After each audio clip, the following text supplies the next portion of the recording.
Right, let's get into the news. Like I said, there's an awful lot of reveals in this, um, and a sign of change. President Trump said he's not happy with the White House aide who is expected to be removed after he testified in the impeachment hearings. You'll hear more about that. A Twitter exchange between Trump and other people, which I came across, and it led to an exchange about the issue of thousands of dead people voting Democrat. And words kind of flowed back and forth. And then one person said, "Dead people don't vote, Charles." So I'm not sure what point you are trying to make. As they say, our members will know. Ignorance is a choice. All people who vote are already declared dead, which is why your names are all in capital letters.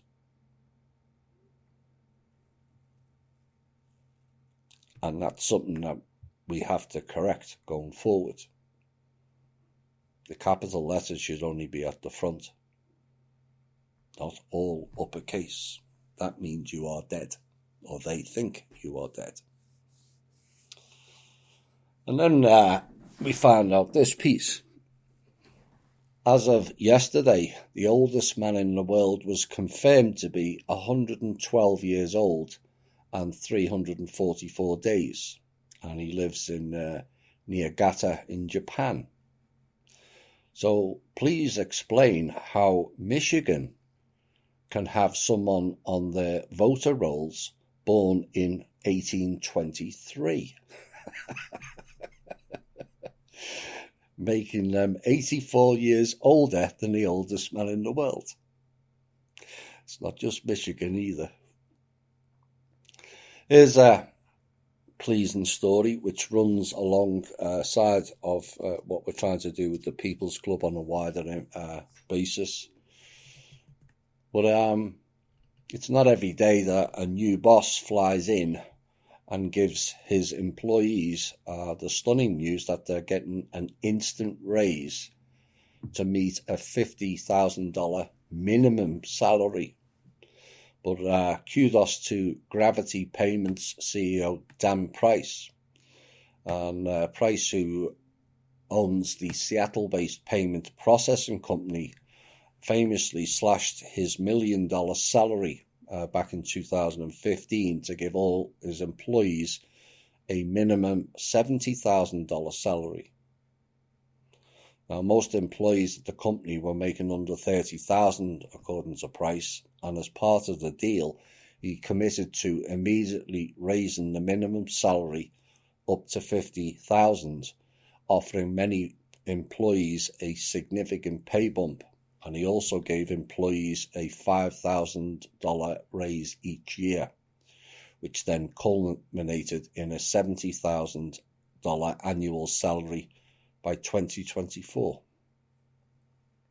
And Price said he was inspired to start the minimum income experiment after he had read an article that detailed how more money can make a crucial difference in fostering happiness in the lives of people that are making less than $70,000.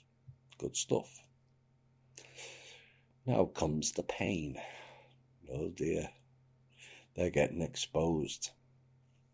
First of many tonight. MSNBC's Rachel Maddow has been pushing unfounded and salacious conspiracy theories for years now about President Trump and also the Republicans.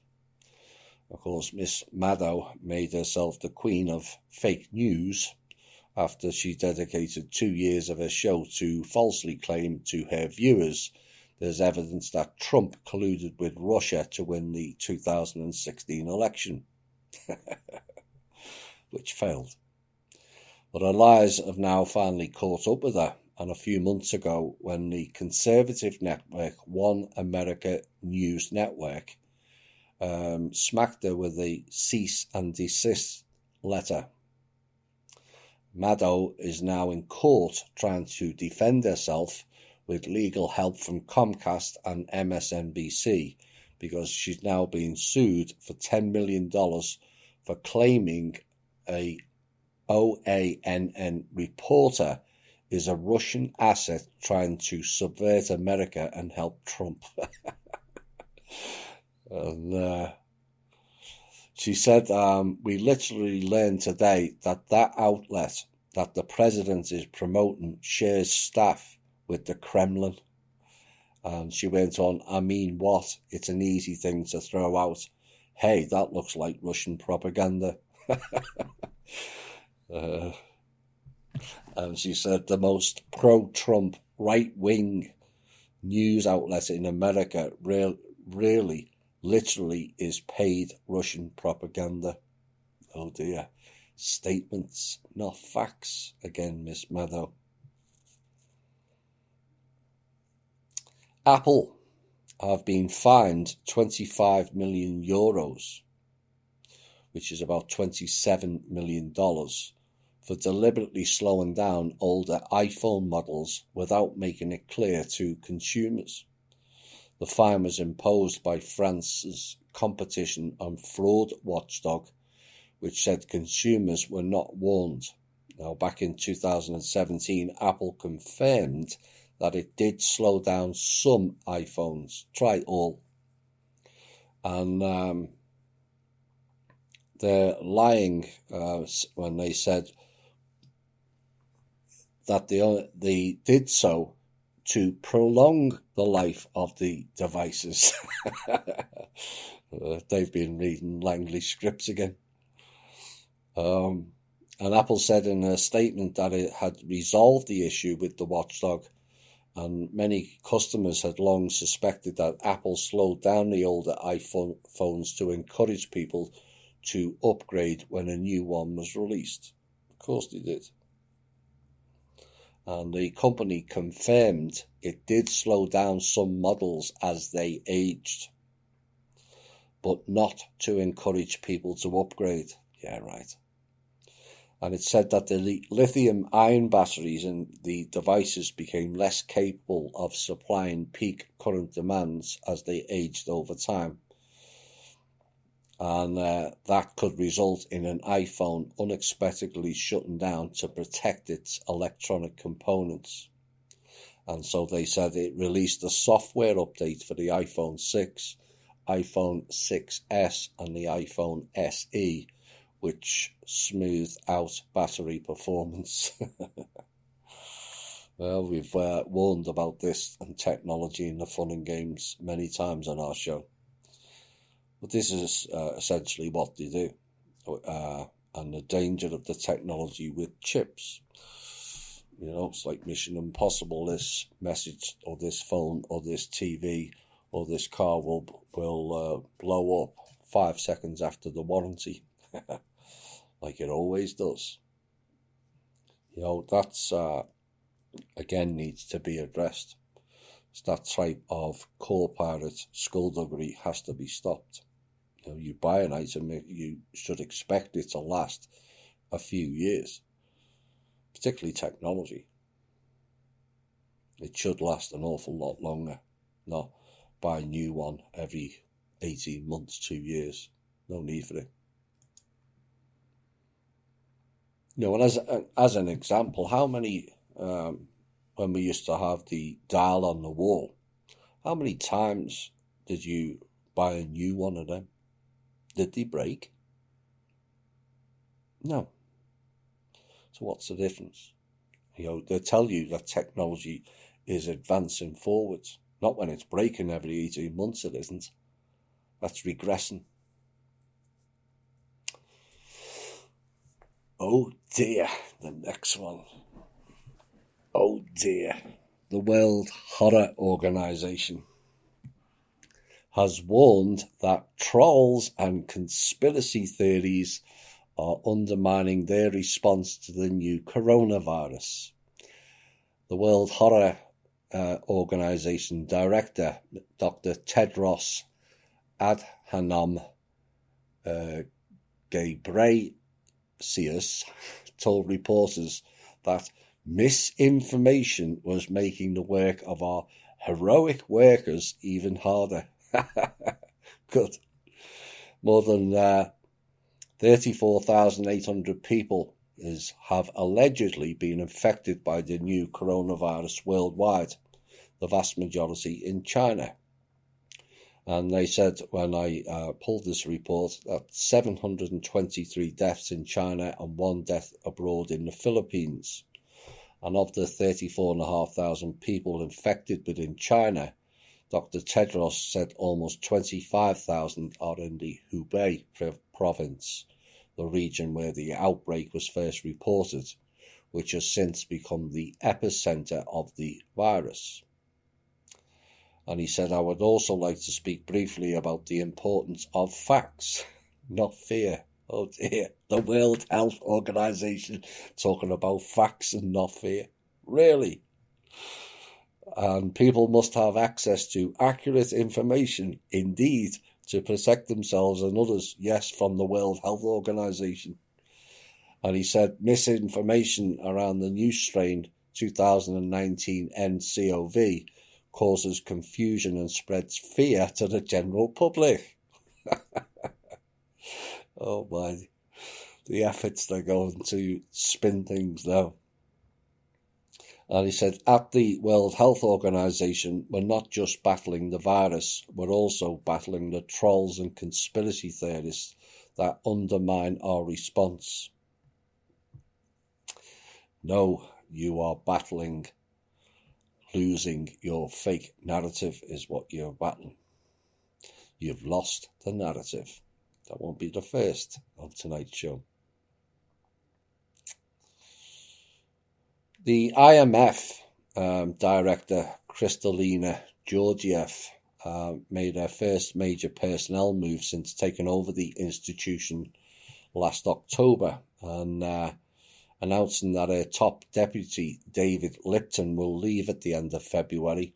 And the IMF said Lipton's departure as first deputy managing director was in the context of changes she will be making to the leadership team. Now, Lipton, a 66-year-old American economist, had held the position since September 2011, longer than any other first deputy managing director. But his departure comes 19 months before his official term expires in September 2021. Now, Mr. Lipton was often critical of President Donald Trump's trade policies and tariff actions. Well, he would, because at the IMF were creaming funds off countries as part of those tariffs. And Lipton began his professional career as an economist at the IMF in 1981, allegedly working to stabilize poor countries. Stabilize must have a completely different meaning and context, because all I've seen is them raping and pillaging poor countries, as we saw in Liberia last year with the Trust and many other African countries. And he also served as the US Treasury's Undersecretary for International Affairs, no surprise, from 1993 to 1998 under Bill Clinton. Later worked in the private sector finance, and Deputy Managing Director Carla Grasso, who was in charge of administration, will also leave, spelled FIRED, at the end of February. The whole gist of that is musical chairs because things are not going according to plan. Oh my. The US has charged 4 Chinese military officers over the huge cyber attack on credit rating giant Equifax. More than 147 million Americans were affected in 2017 when hackers stole sensitive personal data, including names and addresses. The reason being is there were so many backdoors. Virtually anyone could have got in to any system. And this is some of the work that Kim, and to a lesser degree myself, has been involved in, shutting these backdoors off. You know, there was 36,000 backdoors into banks alone. 36,000. You know, I think it was the Clowns in Panic show I mentioned about where's the national security, when you've got all these agencies, the Five Eyes or Zero Eyes, all sending each other data right out of the country. The militaries sharing data out of the country to Israel, who then sell it to China. And yet no one asks, what about the national security issue for America and Americans? How all our cable and internet are all ran by foreign companies, all collecting data. Again, you ask, where is the National Security Act? Well, we all know where it is, and we'll know why it was set up, and we'll reference that later. But not only Americans were affected, but some UK and Canadian customers were also affected. Now, announcing the indictments, Attorney General William Barr called the hack one of the largest data breaches in history. And according to court documents, the four are allegedly members of the People's Liberation Army's 54th Research Institute, which is a component of the Chinese military. And they spent weeks in the company's system, breaking into the security networks and stealing personal data, according to the documents. And the 9-count indictment also accuses the group of stealing trade secrets, including data compilation and database designs. They didn't have to. It was virtually all the data coming out of America, Palo Alto, Langley and NSA was shared right round the world. Oops. And now the whereabouts of the suspects is unknown, and it is highly unlikely that they will stand trial in the US. But the FBI Deputy Director David Bowditch says, "We can't take them into custody, try them in a court of law and lock them up. Not today anyway." As a reference to this, do you remember this piece I did in an earlier show of military involvement on the internet? Now it's all being uncovered. The senior Twitter executive with editorial responsibility for the Middle East is also a part-time officer in the British Army's Psychological Warfare Unit. Middle East Eye was established. Now, Gordon Macmillan, Twitter's head of editorial for Europe, the Middle East and Africa, not only works for the British government, but is also a reservist in the 77th Brigade in the UK. And in case you don't know what the 77th Brigade is, it is a counter-intelligence unit set up to combat disinformation, that's a laugh, on social media.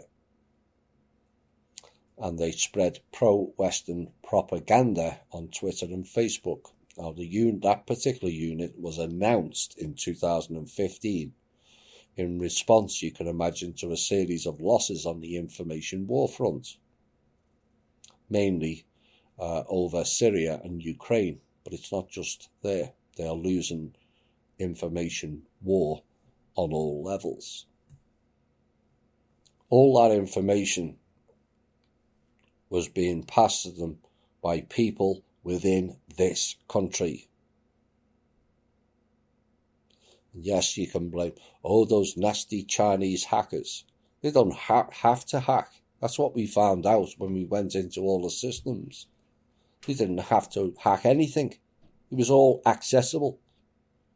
Bank records, credit records, medical records, you name it. Military secrets, so-called military secrets. It was all open. So citing them for hacking is not really, that's the effect. You have to deal with the cause, and the cause is on our own soil. Another one who's finally coming up and facing justice. Sudan's rulers have agreed to hand over the ex-president Omar al-Bashir to the International Criminal Court to face genocide and war crimes charges. Bashir is accused of serious crimes in a conflict that broke out in Darfur in 2003 and led to the deaths of 300,000 people. Authorities said the former president and others charged by the ICC would appear at The Hague to face a tribunal, and the commitment came at peace talks between Sudan's government and the rebel groups from the Darfur region. Justice cannot be achieved if we don't heal the wounds, said Mohammed Hassan al-Taishi, who is a spokesman for the Sudanese government. Good stuff. Here's more fake news. The number of US troops suffering from traumatic brain injuries after an Iranian attack on a US base in Iraq in January has now risen to 109, according to US officials. Now, the figure is a significant increase from the 64 injured service members previously reported by the Pentagon. President Trump initially said no Americans were injured in the raid, which is actually correct. And the attack on the January the 8th came amid tensions over the US killing of an Iranian general. And the fake news said nearly 70% of the injured service members have returned to their duties. And according to the Pentagon anyway. That whole story is pro-pagan Dar piece brought to you by deep state clowns wanting to escalate war. Failed again. This is interesting. Again, it comes up with the Clowns in Panic show. And also elements of the From Russia with Love show.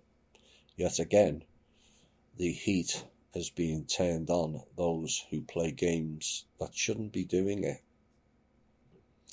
The US has launched investigations into Harvard and Yale universities over suspicions they received undisclosed funds from foreign countries including Saudi Arabia and China.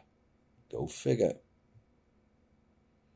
The US Department of Education said the elite schools did not fully report hundreds of millions of dollars in foreign gifts and contracts.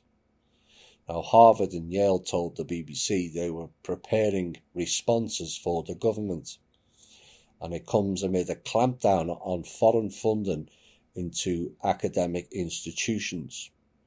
Now, under US law, universities are required to report all gifts and contracts from foreign sources that exceed $250,000. Should be all of it. If you're talking about protecting your own borders, why is it $250,000? It's all about the flow of the money, you see. Now, since July, the Department of Education said it has uncovered some $6.6 billion in previously unreported gifts from countries including Qatar, China, Saudi Arabia and the United Arab Emirates. 6.6 billion. Imagine the tax on that. They're not paying. Also, the question is, why are they covering it up? But it's also said that that figure could be significantly underestimated. 6.6 billion, underestimated. And officials have previously described the foreign spending on US universities as a black hole, black projects, and warned that such money can come with strings attached. It always does. And this is about transparency. Ooh. People don't like transparency. If colleges and universities are accepting foreign money and gifts, their students, donors and taxpayers deserve to know how much and who it's coming from, according to the US Secretary of Education, Betsy DeVos. Unfortunately, she said, the more we dig, the more we find that too many are underreporting or not reporting at all, she said. And the Department of Education said Yale University had chosen to not report any foreign funding for the last 4 years. And that pretty much coincide with Trump getting in. How interesting.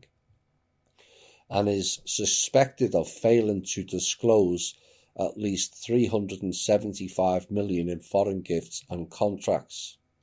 The agency said it was also concerned that Harvard lacked appropriate institutional controls over foreign money and had failed to fully report foreign gifts and contracts.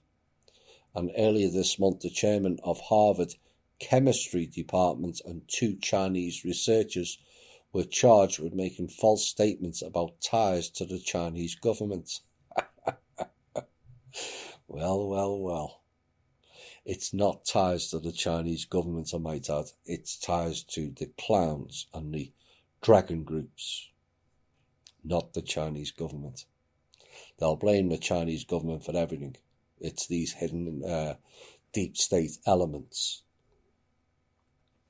It's getting fun now, isn't it? Harvard and Yale being investigated. Oh my, who'd have thought we'd ever hear that? There's a lot deeper issue going on over education. I think there's a piece later about it. Right, where are we next? And this is another thing I never thought I'd see either. But it's now coming up. The UN Human Rights Office has issued a long-awaited report on companies that are linked to Jewish settlements in the Israeli-occupied West Bank. And the report names 112 business entities the office says it has reasonable grounds to conclude have been involved in activities that were related to the settlements. These companies include Airbnb, Booking.com, Expedia Group and Motorola Solutions, amongst others.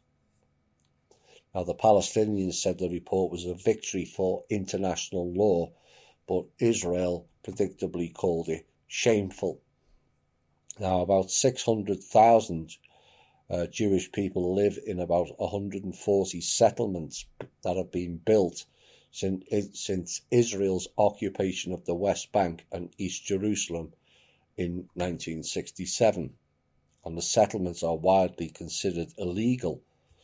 Not considered, they are, under international law, though Israel has always disputed this. Now, the Palestinians have long called for the removal of the settlements, arguing that their presence on land they claim for a future independent Palestinian state makes it almost impossible to make such a state a reality. Well, Mr. Trump unveiled a peace plan last month that may pave the way for Israel annexing the settlements, which is not a good move. And in an address to the UN Security Council last Tuesday, Palestinian Authority President Mahmoud Abbas reiterated his rejection of Mr. Trump's plan, describing the proposed Palestinian state as looking like a Swiss cheese. Interesting terminology there, Swiss cheese. Do I smell the flavour of Rothschilds? Here's another good news story. Had enough of these stupid people, ignorant beyond all basic common sense. The 64 white supremacists have been sentenced to a combined total of 820 years imprisonment in what is believed to be the largest collective prosecution of white supremacists in the United States, according to the U.S. Attorney's Office for the Northern District of Texas. Now, on Thursday, Gary Cody Jones, who was 51, was sentenced to over 11 years in prison for his role in a drug-dealing scheme, marking the 64th and final hearing in the second round of sentencing for a series of kidnapping and drug-related conspiracies involving hate groups. Jones's lawyer did not return a request for comment, but the U.S. Attorney Erin Neely Cox said in a press release, "Not only do white supremacist gangs endorse repugnant ideologies, they also facilitate a violent drug and gun trade, putting our citizens in grave danger. We were alarmed, but not necessarily surprised at the quantities of drugs and firearms recovered during this investigation.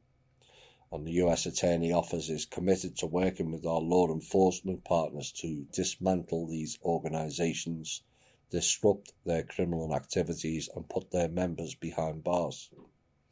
Now, other defendants were charged with offences ranging from threats to violent assaults, and in one instance, a suspected neo-Nazi has attempted to run over police officers during his arrest. Bye-bye to them. Don't need them. Another sign of the times that we did warn of. HSBC has said it will axe around 35,000 jobs as it announced profits for 2019 fell by a third. It was a little bit more than that. That has spurred the bank to target $4.5 billion of cost cuts by 2022 as part of a major restructuring. And the bank's interim chief executive, Noel Quinn, said HSBC would scale back its headcount from 235,000 to about 200,000 over the next 3 years. Now, HSBC, which makes the bulk of its revenue in Asia, no surprise, they are the main money laundering bank for Asia, and that's where the bulk of its revenue comes from, except now it's being cut off. Oops, or large portions of it anyway. And they reported annual profit before tax of $13.35 billion, most of it obtained via the opium trade. Yes, same dragon groups again. And it said the fall in profits was mainly down to a $7.3 billion in write-offs related to its investment and commercial banking operations in Europe. Yes, because HSBC was going to become the main bank in Asia when they transferred from Federal Reserve West in America to Federal Reserve East in Beijing. But it didn't happen, did it?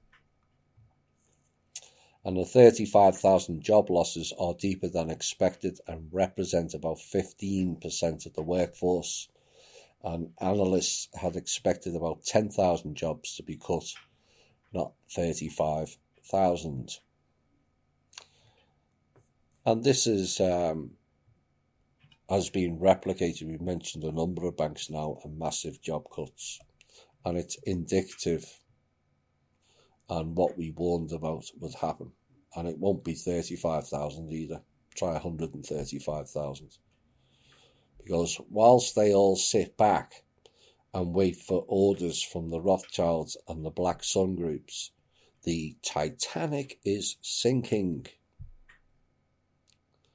You know, lifeboats are all ready.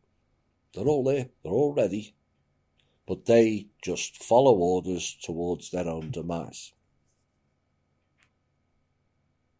Like I said, one day you will all have to come to us on an equal level before your whole business collapses around you. This has been bubbling under the surface and is now being outed. Again, we never thought we would hear this so many years ago, or even as far as last year. And a further sign that things are really taking place now. Tel Aviv. And there was a tense waiting for Jimmy Julius Carroll to appear in court. And he is a wanted man and also considered dangerous, accused of sexually assaulting a 9-year-old girl in Oregon in 2000. He fled to Israel before authorities in the US could apprehend him or figure out where he went. Caro has been running from US law enforcement ever since. Now currently Interpol, an intergovernmental policing organisation that works with 194 countries, has a red notice to alert police worldwide that he is a fugitive. Now, 2 years after he fled the US, Carroll was convicted by an Israeli court of child molestation in a separate case. And he served time and was released. And now another alleged Israeli victim has come forward saying he was abusing her when she was 5 years old and continued for years. Now, there's been a news investigation into it has found that many, and this was CBS, has found that many accused American pedophiles all flee to Israel, as bringing them to justice there can be difficult. So much for the Allies then. The Jewish Community Watch, which is an American organisation that tracks accused pedophiles, has been trying for years to find Caro and help bring him to justice. The Jewish Community Watch says Caro and other wanted men and women have been able to exploit a right known as the law of return, whereby any Jewish person can move to Israel and automatically gain citizenship and subsequently get free of being arrested. Why would that country have those laws? I thought it was God's country. Really think God would allow that type of behaviour in that country? But kudos to the Jewish Community Watch people, which is a small organisation that started tracking accused pedophiles in 2014, and it says more than 60 have fled from the US to Israel to avoid prosecution. And given its limited resources to identify these criminals, the Jewish Community Watch says the actual number is likely much larger. And the founder of JCW, Maya Seewald, said the same thing is going on in the Catholic Church right now around the world. The exact same thing is happening in our own community. The cover-ups are the same, the stigma, the shame. And Seewald said the tightly knit Jewish communities across the US will sometimes meet accusations against a member with incredulity, and that can have a chilling effect. Everyone goes and surrounds this individual and supports him, because they can't believe a person can do such a crime.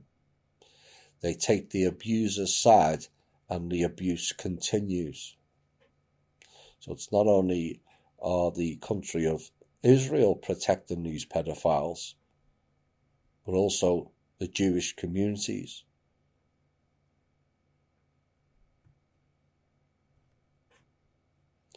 And JCW says the majority of its cases originate from modern Orthodox to ultra-Orthodox Jewish enclaves in the US, but that it happens across the wider Jewish community because perpetrators can't be held accountable unless witnesses come forward, and many cases are believed to go unreported.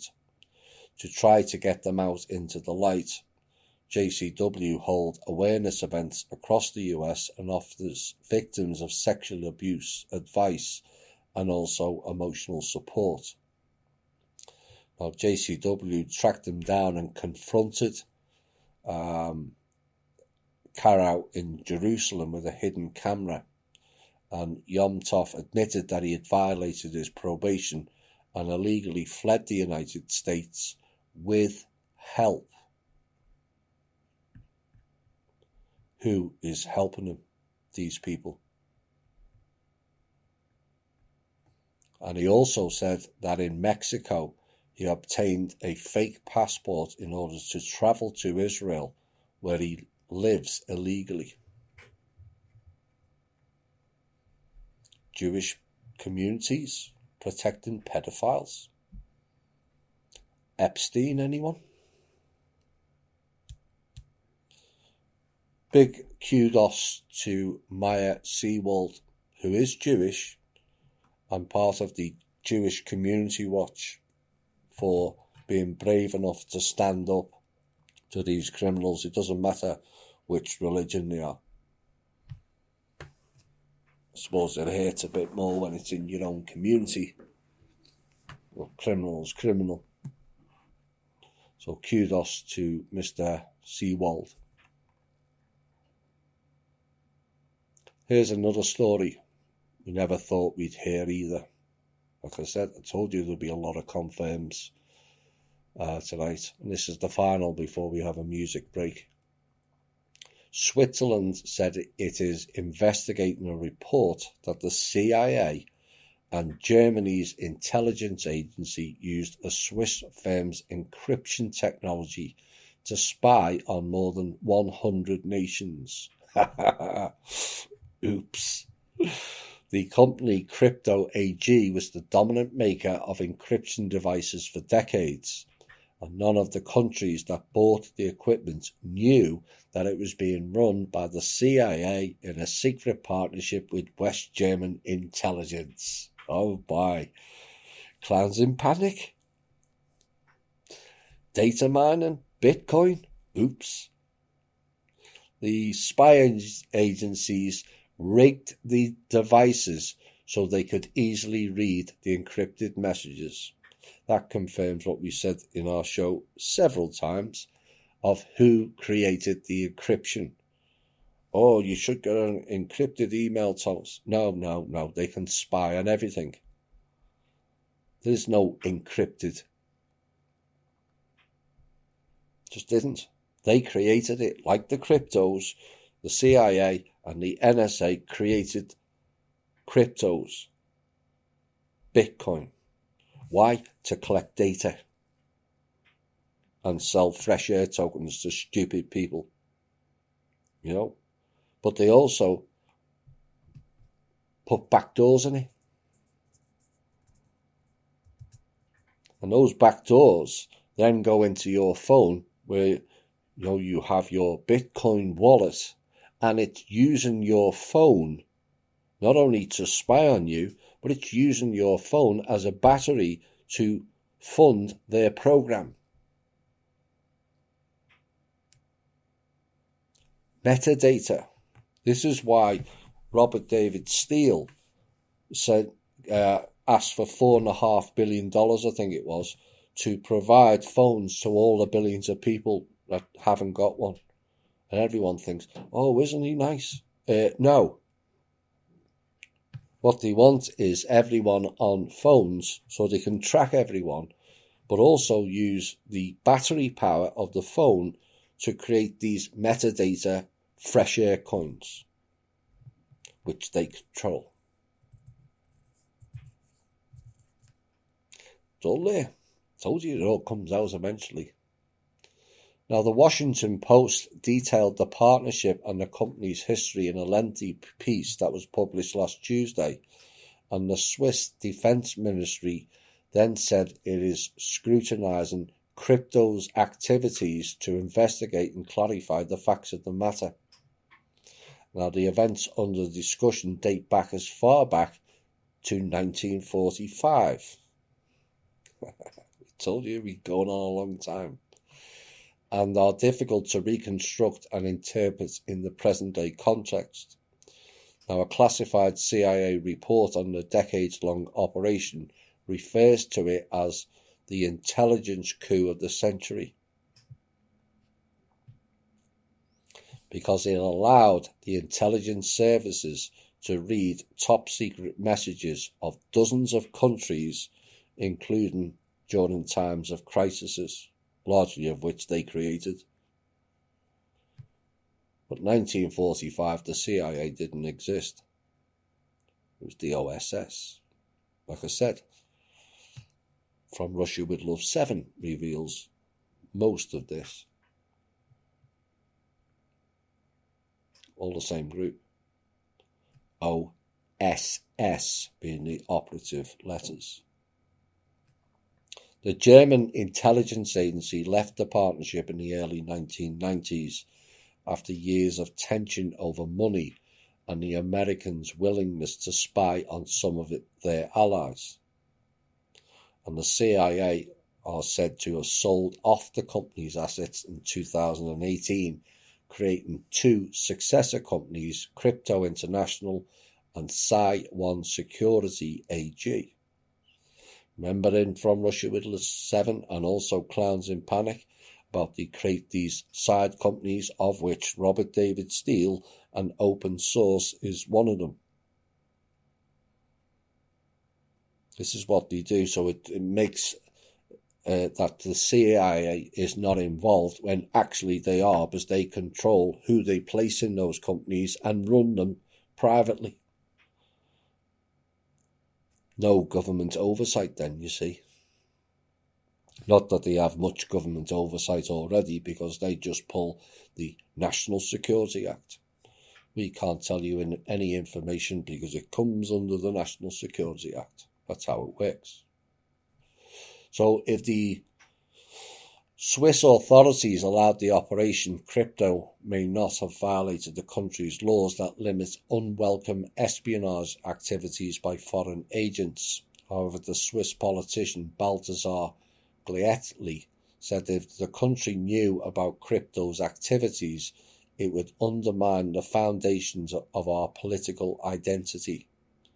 Now, the Crypto International owner, Andreas Linde, called the report distressing, really, and said his company had no connections to the CIA or German intelligence. Yeah, pull the other one, he's got balls on. Now, as for Psi-One Security, said it also had nothing to do with the spy services. Wasn't me. It was him over there. And the Swiss Economy Minister, Guy Parmelin, suspended the general export licenses of both companies until the situation and open questions have been clarified. Clowns in Panic show. Oops. I hope you enjoyed that news. We'll be back shortly.